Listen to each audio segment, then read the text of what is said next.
Meaning of Dettol. Dettol.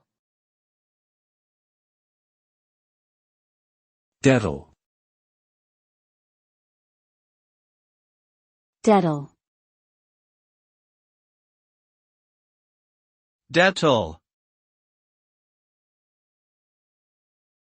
Dettol is the brand name of an antiseptic disinfectant that was first introduced in the UK in the early 1930s. The name Dettol is a combination of the words chloroxylenol and phenol, which are two active ingredients in the product.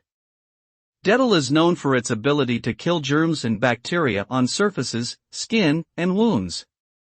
It is commonly used for first aid purposes, as well as for cleaning and disinfecting household surfaces and laundry. Overall, Dettol is a trusted and effective solution for maintaining good hygiene and preventing the spread of infections.